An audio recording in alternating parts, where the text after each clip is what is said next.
What's going on, Badger Nation? Welcome to the PPC Den podcast, your home for all things Amazon advertising tips, tricks, strategies that you need to kick your Amazon advertising up a notch.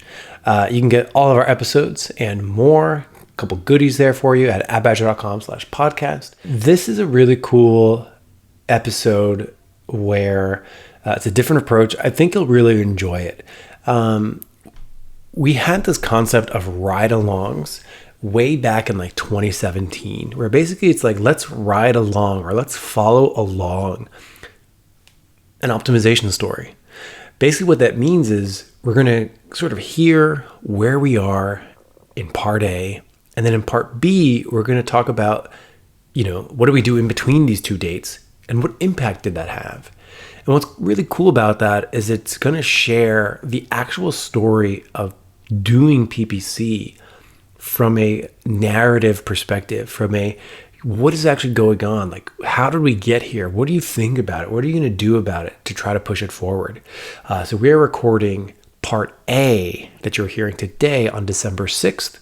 And then we're going to record part B in a couple weeks and then talk about what was done, what we're doing to push it forward, and then really just be open and honest about, hey, this worked, this didn't. We're going to try this other thing now and just ride along, follow along.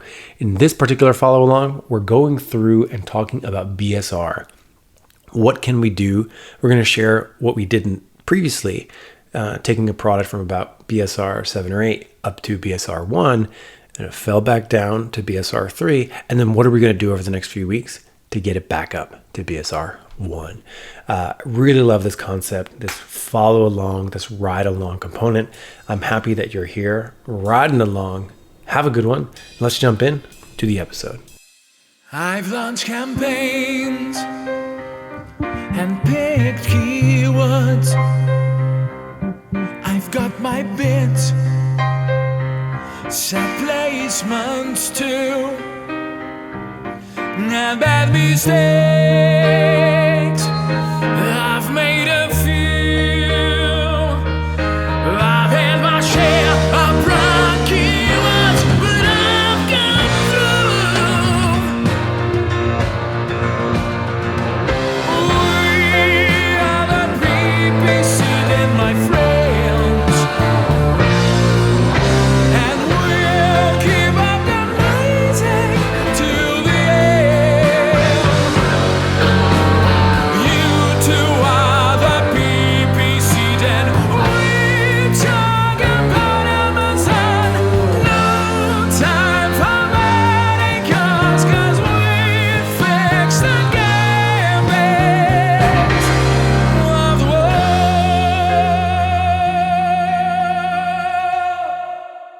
Welcome, Michael, to the show. Thanks for coming back on, taking time out of your busy optimization schedule and telling us a little bit about what you are working on. I noticed this very blank pinboard behind you. Does this mean you've completed everything? Everything is off my task list. Yes, all my post-it notes. Yeah. What is that like? Oh, it's great. No, I just haven't filled it yet. Yeah. It'll be full by the end of the day, believe me. Yes. When in doubt, list it out. Exactly. That's my number one productivity tip.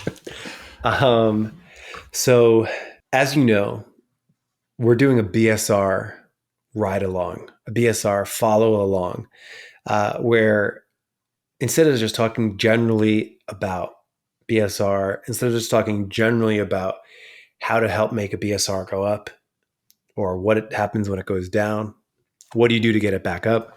We're actually going to be following along with a real case, with a real one of your clients. And you've been working on this client for quite some time now. So you have good comfort with the product line and the brand and all that stuff. However, we're going to keep this completely anonymous. So we won't be sharing specific keywords, products, niches, who the client is. That's something to keep in mind as we go through this. Keeping client privacy is obviously super important for us. But yeah, so here's my understanding of the situation so far. There was a product really wanted to get to number one BSR, and you started maybe in like the 6 or 7 range. Yep. It was at 1, and then now it's currently at 3. So Yes. that's where we're sort of picking up this story. It's December 6th right now is when we're recording this. So we're going to be Yep. sort of following along here. First, I want to start with some history. Like, what was the composition or details of the PPC when it was at position like 6 or 7? Like, tell me what you remember from when it was back at 6 or 7. Like, what was going on PPC wise, and you know, were you focused on this product? Like, this client does have quite a number of products, so like, how much were you giving it a lot of focus? Like, what were you doing PPC wise with this product when it was at 6 or 7? Right. So we've kind of changed strategies since then, but when we were at 6 or 7, things were very much in our default, I guess you can say, settings. Mm-hmm. So there's certain things that we try to cover as far as PPC goes. We want to make sure that we have a good coverage on sponsored products, and make sure that we have a good mix of our keywords and our product targets, and make sure that we have it broken out in a specific ways, so everything is all structured a good way.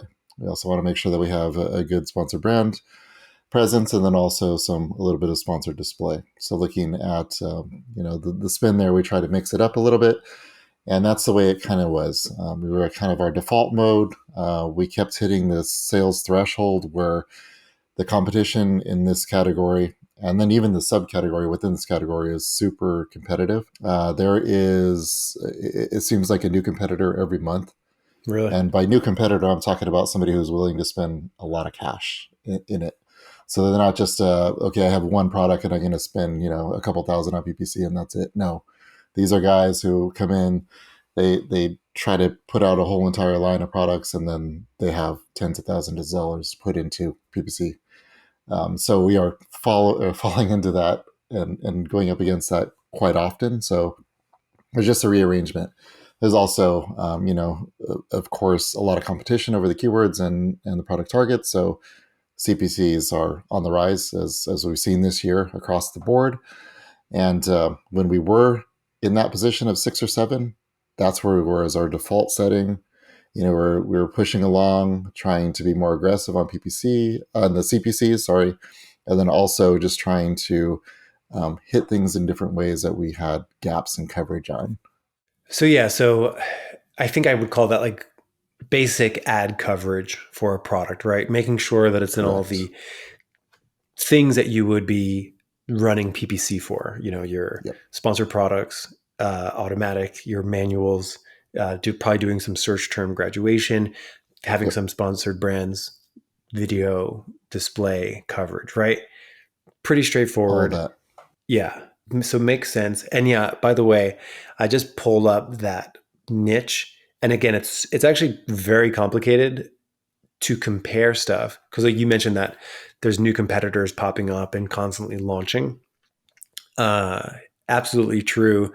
And it's weird because it's hard to compare stuff. As we were preparing and talking about this before we hit record, we noticed how like inconsistent the data is everywhere. So like what we call, categories and subcategories does not align with the product opportunity explorer. They call those niches. Like, what niche are you in? So like there's an incongruency between like product Yep. opportunity explorer has niches, but Amazon operates based off categories from the, how people shop. So like it's very difficult, but I'm looking at the niche that is somewhat related. And yeah, there's been at least a new successful product launch every single month for the last year in this category. So I also think it's interesting too, like from the management perspective, right? I think if, how many SKUs does this account approximately have? Across the board with all their products, somewhere around 300. Right. So that's a lot, right? And I think like if we can click our heels together and be like every product top BSRs done all the time, like every switch is turned to on. I think the thing too is like, how did you go about like selecting that product? Like, what did the client say? Like, what did were you a part of that conversation to get to that goal? Like, how was like the hero one? Like, if we're gonna go for the top BSR, in this category, it's got to be this one. Was it just the one that was naturally the best? Was it the one like tell me that, like, out of the 300 products, why this one? So we do go back to sort of that 80-20 rule. We all talk about that. There is certain products that rise to the top. There's always going to be a sales leader. So there's specific sales leader that this client has, and there's certain categories, or even I guess you could say subcategories within the subcategory, that they have products within that align best with selling well. Now, there's also another component to this too. There's some seasonality to it because of just the way that their products are designed. One lends itself more to a Q2, Q3 sort of situation. And the other one kind of is a Q1, Q4 situation. So as we... Same category. Same category. Yeah, Yeah. same category, but a slightly different product just because of seasonality. We have these fluctuations in what's happening with the weather. Dress kind of changes too in what we're doing. So there's things that are aligned with that kind of make these products kind of seasonally related. Ebb and flow. Yeah. Yeah, exactly. So as you were saying earlier, I do have a comfort with this client where I've been working with them for a while. So we've been on this trajectory of growth, and we are growing the brand overall, which is great. So it's up and to the right. Now it's how do we take these seasonal niches and really take advantage of them? Now we're running into Black Friday, Cyber Monday timeframe. How do we ramp to that? What do we do to conclude Q4 and really set ourselves up for Q1 of 2023? And that was the plan, is how do we set that in place? So we took a look at it end of Q3, really looked at the seasonality trends. We knew that the Q4 product was going to come back online, get super hot during that time frame. So it was, let's switch gears. Let's start spending cash there. Let's build that out. Let's develop that. So we came up with a whole plan internally, and then presented it to the client. The client loved what we had, expanded our budget, said go for it, gave us new parameters. Their goal was to actually make sure that we were to raise up that BSR number. So that was the main goal. We were trying to capture number one. We got there temporarily, and now the goal is how do we get back there again? And that's everybody's goal, right? Yeah. Before we talk about the rise of the BSR, I want to go to like, okay, so they said like, okay, it's time for this product. We're getting into a colder season. Right. This product's more appropriate for cold. Step on the gas, Michael, and go give us BSR one. A couple different threads I want to pull on there, which is like, what did you do? Like, what did you actually do? Because like you already had this sort of hanging out in its default state, fairly stable. I'm assuming like Right. appropriate ACOS that you're happy with how it's doing in its sort of quote unquote off season. What did you actually do when it came time to step on the gas for this thing? So that's where it got really interesting, right? Because everything, like I said, was going up and to the right. So everything was growing, which is great. But the Just in client general, was, yeah. yeah, just in general. But the client was like, okay, how do we accelerate that growth even more? Yeah. So the default plan is fine, and it's continued to show growth, and we're moving in the right direction. But how do we really step on the gas? Accelerate, yeah. Yeah. So we had to think about more creative ways to do that. So really it was taking opportunities that we had just kind of scratched the surface on, and then exploring those a little bit deeper. Also, sort of doubling up on a couple things. And then we do a lot of internal roundtables where we're talking continuously, the PPC team. So there's one person that has a thought, an idea, and a process that is implemented over and over. And it was just something that wasn't tried on this account. So it was, okay, well, this is a new time. We need to find the impressions and build that impression share. So I think this is a great opportunity to try that on this account. So it was really bringing over that new idea. Was the new idea, because you sort of mentioned that the product was in sort of like a default, state for us, good ad coverage, acceptable ad coverage. I looked at the campaign list for this product today. There's like 60 campaigns where this product is. Like, was that the thing? Yeah. So by the way, it feels so good here because like we're approaching this episode. I'm going to get meta here. We're approaching this episode from more of like a journalistic standpoint, and I'm at the point where it's like you're about to tell me like, what did you do to take it from like BSR 789 to 1, and you're about to tell me. I'm like, oh, this is amazing. So this is great. So like it actually feels almost like a little like, whoa, we're gonna like really tell people like what it was like, because yeah, like I saw it before, it had like good ad coverage, but now I saw it like, is it not in like 60 campaigns or something right now? Yeah, so it actually is. And that's the thing is like, we kind of always have this question as PPC managers: how much is too much to manage, and how much can we effectively manage, right? So there's that sort of give and take as far as time constraints go, and then everything else that we need to do to build out, just the time to actually build it out and do the research. So we wanted to push this and accelerate it. So we had to put in the extra effort into that area to really explore it and see if it was going to happen. And it did happen. So that was, one of the things that was amazing is, we did go from, I would say probably a set of like 20, and we tripled that. We're upwards of like 55 or so campaigns that are running for these ASINs. Was that just like taking the existing campaigns and breaking them out, or were you like just adding completely brand new ones? No, it was kind of both. A little bit more of adding new ones that were not focused on things that we were sort of focusing on. So it was, and as I told you, we're always sort of talking about stuff, and there's just some brilliant thoughts that are out there internally to our team. So it's like, this is a great time to try one of those things. And I can't speak highly enough about this one person that I'm thinking of specifically, but the ideas and the concepts there were something that I wanted to try to explore on a larger account than I saw previously in other examples. So it worked here. So yes, the answer to your question was, did we expand out? Yeah. So it was kind of expanding the current process, and then also expanding out into sort of other fragmented areas. Now, we knew that there was a risk there, right? Now, one of the things is, as we're expanding out what's currently working, we know that we're going to get that additional impression share. We know that it's going to work. We know that we're hitting the right targets. This other layer that I'm talking about is hitting other targets that are kind of outside of that purview, and kind of getting things to essentially back into a sale as opposed to going straight forward into a sale. So it's a little bit of a different mindset, and the conversions on it may take a little bit longer, and the ACoS may be a little bit higher. But luckily, this client was willing to work towards that goal of getting to number one, and this was all explained up front. This is where that communication with the client comes into play. And this is what we told them: is it's going to be a long, arduous road.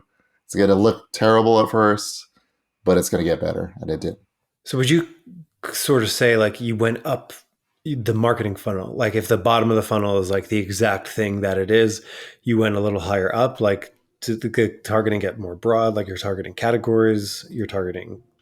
Yeah. So just like that, you're talking about funnel, right? So of course we want to hit bottom of funnel because that results in sales. It looks good for PPC. Client's happy. PPC is happy on our side because we can get those conversions, and the budget looks good, right? And the efficiency's there. But a lot of times we need to look up the funnel, and you need to have a client that's willing to work with you for volume to expand that volume. Exactly. So that's, like you said, it was more portions of the funnel now. So I would say that this is a more holistic, full funnel approach. Now, there's additional portions of the funnel too that we can actually tap into that we haven't explored yet. But yeah, those conversations are next. Like, how far do we want to push this? Is social DSP, do we want to go down that route?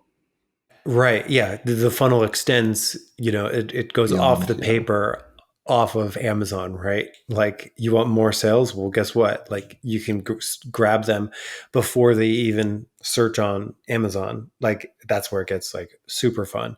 The thing that I would say is like, so that's got you to number one. Now it's at like number 2 or 3. And like my first reaction was like, I do this automatically. I have this knee-jerk reaction where it's just like, what is even a BSR? Does it even matter?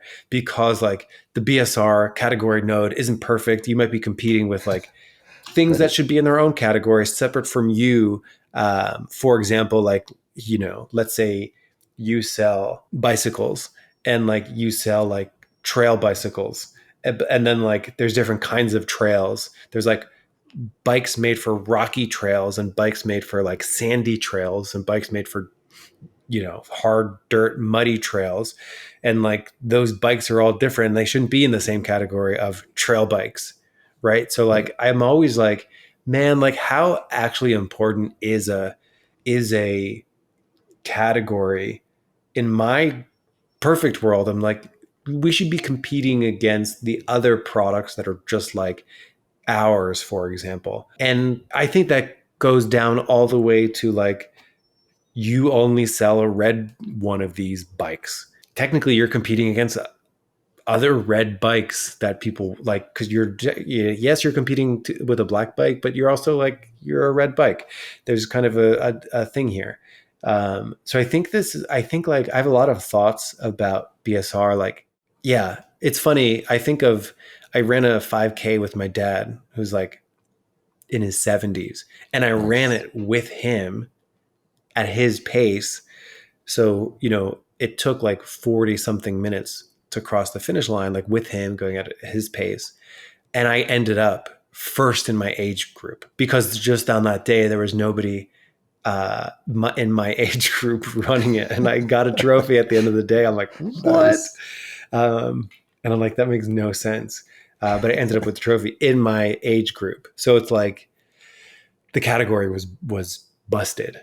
And I always think like, I have some thoughts on like comparing like one product to another product in the same category when like categories are slightly imperfect. I guess like step away from like, am I crazy? Like, what are your thoughts on it? Like, it's a great representative of like market domination, I think, but like, it's not actually the true sign of like your share of the market. I don't know. What do you think about all this stuff?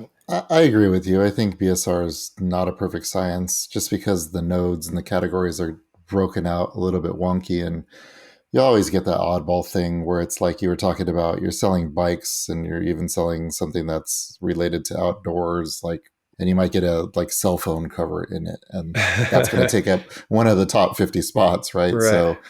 So, for example, this specific niche that we're talking about has, I would say, probably about 4 subcategories within that subcategory. So essentially out of the 100, if you break that out, there's 25 of each that, Right. we're at the top of that specific one, but it's competing against ones that are a little bit different. Yeah. I also think too, like your BSR could go up, but your sales could go down, meaning like the category shrunk or like, like the niche itself shrunk, but you just happen to grab a bigger share of it. Like that's still a gigantic win, but like your sales could theoretically go down, moving from BSR 8 to 2, theoretically, if the market were to shrink. Right. So yeah. So it's like, how do you consider, like, as you're doing this exercise, how do you track differences between like a better BSR and like weighing that against spend, ACOS, revenue for this product?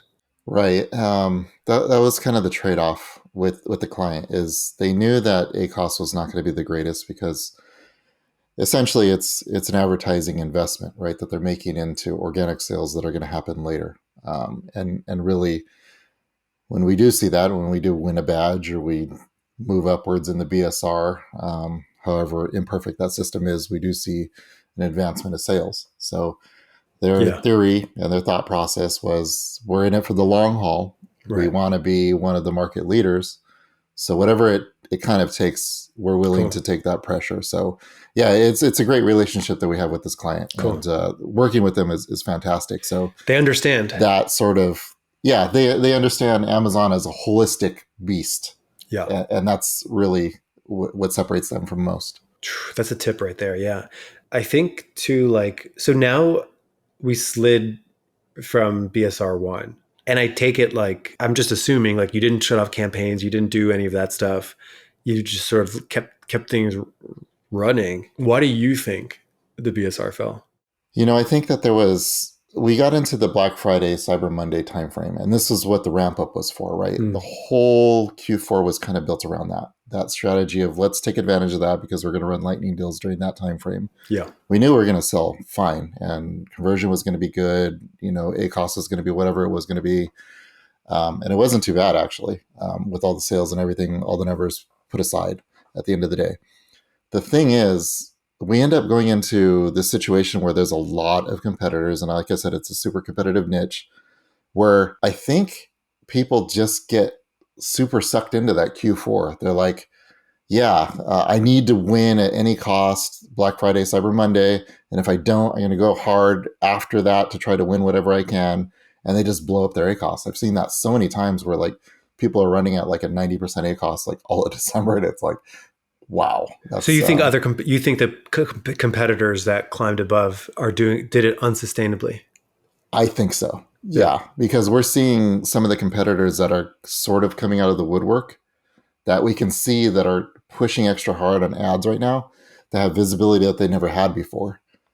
So that's one clue there that we're seeing. How do you measure visibility? Is it just like what you notice, or just like are you using a tool or anything? There's no specific tool right now, no, and that's still not an exact science too. But I mean, we're on this account frequently. We're doing our searches frequently, and just seeing the presence and the new names. Yeah. So what are you thinking in the terms of the next few weeks, right? Because we're going to record another episode, release it next week. So we're recording this part A on December 6th, but we're going to record again in the next couple of weeks to sort of check in, and then we'll release these back to back at some point, I think in like February, right? So like what do the next few weeks hold for you and how you're thinking about this and this particular product? Like, talk to me there. Yeah, for sure. So I think that it's one of those situations where somebody's acting a fool, right? And you're like, don't stoop down to their level, don't do that sort of situation. It's kind of like that with CPCs to some point, some degree. You said that you were talking about there's a unsustainability, right, to the way that they're acting right now. And it is, they can't do this forever. So we're going to push them to the point of sitting with them being, a number 2, number 3 spot. We're okay with that right now because we're not willing to push it into just negative ROI category. That's not the game that we're trying to play. So they can burn that cash. They can sit there in that, and they will do that for the remainder of the holiday season, because now we're going to end into those shipping deadlines and Christmas and so on and so forth. So that's kind of the name of the game right now.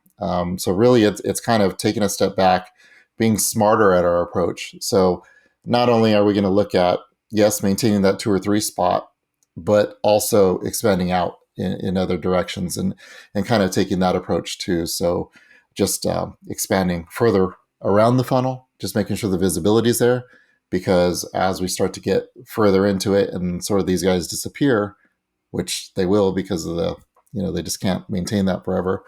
Then we start hitting retargeting again and start hitting them in different manners.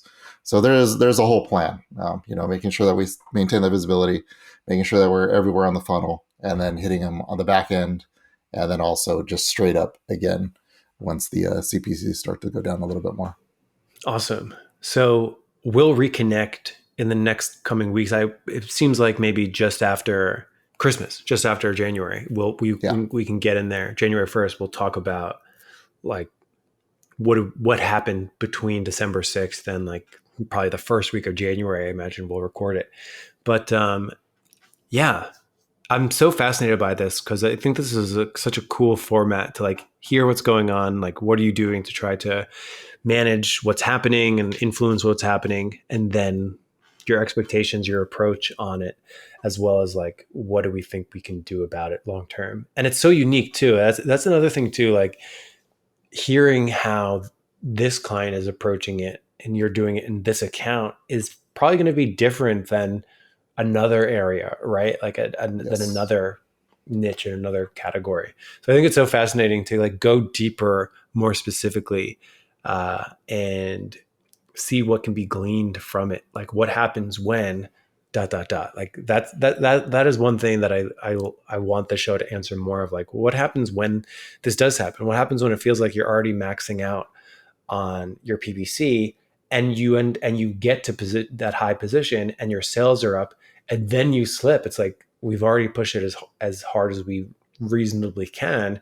It's like, maybe sometimes you sort of take a beat, let someone like run unprofitably using that assumption, and then reassessing in some time. Like, that's a real approach. This is like real world PPC right here. Any closing thoughts? I know that the rest of the year is going to be super interesting. I Yeah. know that for sure. So just I'm confident in our approach. We've seen it work. We know that it's just going to be some time. So just as we need to tell the client to have patience with us, we need to have patience on our own side. Just making sure that we're letting the plan work. Awesome. Well, Michael, we'll talk again first week of January. We'll record another pod, and Yep. I can't wait to hear the update. Yeah. Sounds good. Peace. See ya.